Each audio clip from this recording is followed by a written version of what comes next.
Na tukitoka Uganda tuelekea Tanzania ambako wavuvi wanaofanya shughuli katika ziwa Victoria wamegoma kuvua na kuuza samaki katika viwanda vya kushindika minofu ya samaki jijini Mwanza.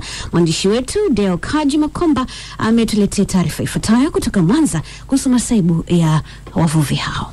Kikao hicho kilichokuwa chini ya mwenyekiti wa afisa uvuvi wa mkoa wa Mwanza Bwana Mahatane kilishindwa kufikia mwafaka hapo jana baada ya wavuvi nchini Tanzania kutaka bei ya kilo moja ya samaki wa shilingi 8,000 na ipangwe kwa pamoja na umoja huo kwa kushirikiana na wenye viwanda vya kusindika minofu nchini humo.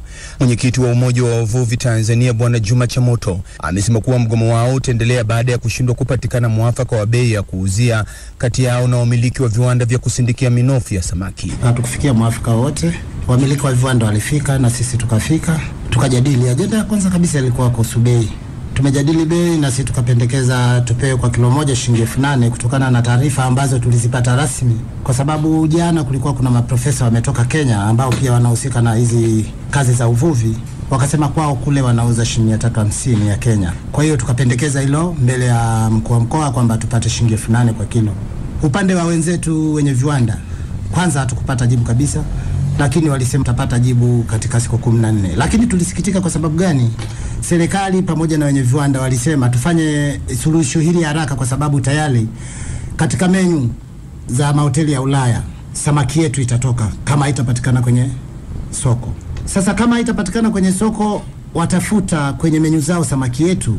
Sisi tunatoa pendekezo hapo hapo mkutanoni, tunaambiwa tutajibiwa baada ya siku 14. Nani ana dhati ya mgogoro kati yetu na wao? Aidha, Bwana Chamoto amesema kuwa mgomo wao umetokana na sababu kubwa ya mporomoko wa bei ya samaki kwa kilo na hivyo kulazimika kufanya mgomo pasipo kupenda. Tumegoma si kwa kupenda, tumegoma kutokana kwanza na mporomoko wa bei. Ndani ya wiki moja ya bei imeporomoka kutoka shilingi 5,500 mpaka shilingi 2,500, ambayo katika kazi za uvuvi haiwezi kumudu hata gharama ya lita moja ya mafuta. Na pili, tumegoma kutokana na mikataba ambayo tukiwa tunaingia na wenzetu wawekezaji, wamiliki wa viwanda, mikataba ile imekuwa ni mibovu kiasi kwamba unaingia mkataba kwa lugha ya Kiingereza na lugha ya kisheria ni ngumu, alafu ukiwaambia waubadilishe kuja kwenye Kiswahili wenzetu wanakataa. Ukienda na mwanasheria na wewe katika ule mkataba wenzetu wanakataa. Kutokana na kutokujua kwetu, nadhani hicho ndicho kimetusukuma kuangalia kwa nini mikataba hii wengi wao walioichukua wanaishia kuuziwa nyumba na hawairejeshi ile mikopo walioilipa. Lakini wakati wavuvi hao wakifanya mgomo wa kuvua na kuuza samaki katika viwanda vya kusindika minofu ya samaki ambayo soko lake kubwa liko katika nchi za Ulaya, kwa upande wake wamiliki wa viwanda hivyo nchini Tanzania kupitia mwenyekiti wao Alfred Xavier amesema kuwa wao kama wamiliki wa viwanda wameamua kupunguza bei ya samaki kwa wavuvi kutokana na soko la samaki kuporomoka uko Ulaya. There is an economic problem in Europe.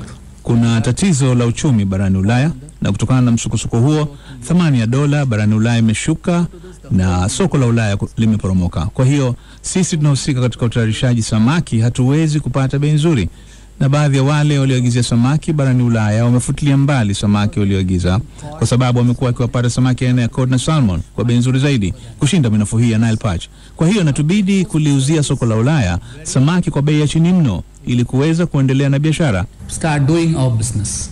Licha ya kauli hiyo iliyotolewa na mwenyekiti wa wamiliki wa viwanda vya kusindika minofu ya samaki, bado haiwaingia akilini wavuvi hao, huku wakieleza kuwepo na uwalakini unaofanywa na wamiliki hao ili kuwanyong'onyeza wavuvi wadogo. Nikiripotia Dira ya Dunia kwa niaba ya BBC kutoka jijini Mwanza, Tanzania, mimi ni Deo Kaji Makomba. Shukrani sana.